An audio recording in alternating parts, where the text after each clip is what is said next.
Hello दोस्तों, मैं आ गई हूँ एक और नई कहानी लेकर। तो चलते हैं कहानी पर। यह एक बहुत ही प्रभावशाली और उतार चढ़ाव से भरी कहानी है। अन्याय के खिलाफ एक बेटी के संघर्ष और जीत की है गाथा वाकई प्रेरणादायक है। चलते हैं कहानी पर। शहर का चकाचौंध और अर्श से भर्श तक रघुवीर सिंह एक बेहद अमीर खानदान से ताल्लुक़ रखते थे। जब वे अपनी पत्नी, 5 साल की बेटी सानवी और अपने नवजात बेटे के साथ शहर आकर बसे तो लगा कि खुशियां हमेशा बनी रहेंगी। वक्त बीतता गया। सानवी ने 12th पास कर ली, लेकिन नियति को कुछ और ही मंजूर था। व्यापार में भारी घाटे के कारण परिवार की आर्थिक स्थिति डगमगा गई। मजबूरी में रघुवीर को शहर के एक रसूखदार जमींदार ठाकुर महेंद्र प्रताप से भारी कर्ज लेना पड़ा।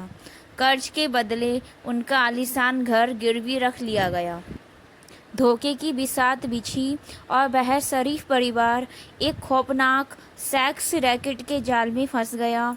सानवी और उसके परिवार को प्रताड़ित किया जाने लगा। सानवी को उस दलदल में धकेल दिया गया जहां कई और मासूम लड़कियां भी कैद थीं। वहां की पुलिस सत्ता के दबाव में अंधी हो चुकी थी और कोई कार्रवाई नहीं करती थी। उस रैकेट का असली मास्टरमाइंड कौन था, यह किसी को नहीं पता था।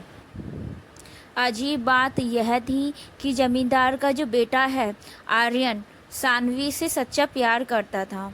वह सानवी की हालत देखकर तड़पता था, लेकिन उसके पिता के रसूख और गुस्से के आगे खामोश रहने पर मजबूर था। एक दिन किस्मत ने करवट बदली। सानवी के पूरे परिवार को काम के बहाने किसी के घर ले जाया गया। मौका मिलते ही सानवी और उसके माता पिता वहां से भाग निकले। वे छिपते छिपाते अपने पुराने गांव पहुंचे। वहां एक रात अनजान लोगों के यहां शरण लेने के बाद वे स्टेशन पहुंचे। वहां उनकी मुलाकात एक ब्लॉगर से हुई जो मकान किराए पर दिलवाने का काम करता था। जब वह उन्हें एक मकान दिखाने ले गया तो रघुवीर की धुंधली यादें ताज़ा हो गईं। उन्हें याद आया कि यह तो उनके भाई का इलाका है। वे अपने भाई के पास पहुंचे, जहां उन्हें पता चला कि उनके पूर्वजों की एक ऐतिहासिक हवेली, जिसकी कीमत अब करोड़ों में थी, उनके नाम थी। रघुवीर की पत्नी ने अपनी बहन को भी बुला लिया।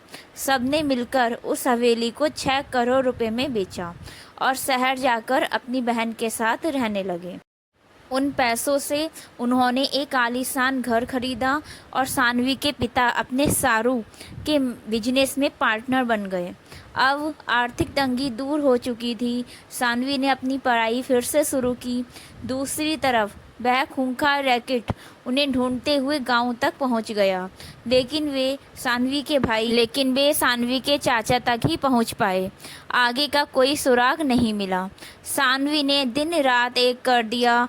ग्रेजुएशन के बाद उसने यूपीएससी की परीक्षा पहले ही प्रयास में पास की और उसकी पहली पोस्टिंग उसी शहर में बतौर कलेक्टर हुई जहां उसे प्रताड़ित किया गया था। न्याय का प्रहार।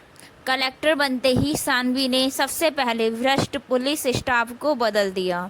उसने उस पूरे सेक्स रैकेट पर छापा मारा, सभी लड़कियों को आज़ाद कराया और अपराधियों को सलाखों के पीछे भेज दिया। हालांकि मुख्य मास्टरमाइंड अभी भी गायब था। इसी बीच सानवी और आयरन का प्रेम परवान चढ़ा। आयरन ने हमेशा सानवी का साथ दिया था, इसीलिए दोनों की शादी बेहद शानदार तरीके से संपन्न हुई। लेकिन सानवी का मिशन अधूरा था। रैकेट के पकड़े गए गुर्गों से कड़ी पूछताछ और 3rd डिग्री के बाद आखिरकार मास्टरमाइंड का चेहरा सामने आया। सानवी के पैरों तले जमीन खिसक गई जब उसे पता चला कि वह कोई और नहीं बल्कि उसका ससुर जमींदार ठाकुर महेंद्र प्रताप ही था।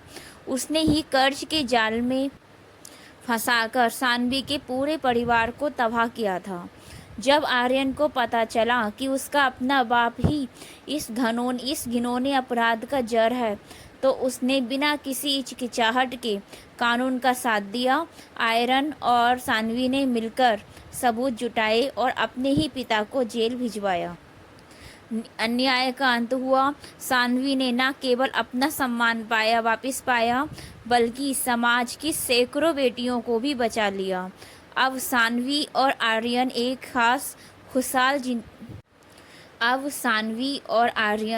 एक साथ खुशहाल जीवन जी रहे हैं, जहां प्यार के साथ साथ न्याय की भी जीत हुई।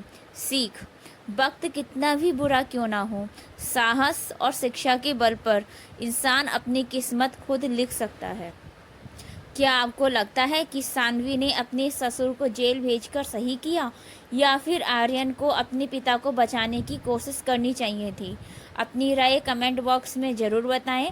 अगर कहानी ने आपके दिल को छुआ है तो लाइक बटन दबाएं और हमारी फैमिली का हिस्सा बनने के लिए हमें सब्सक्राइब ज़रूर करें।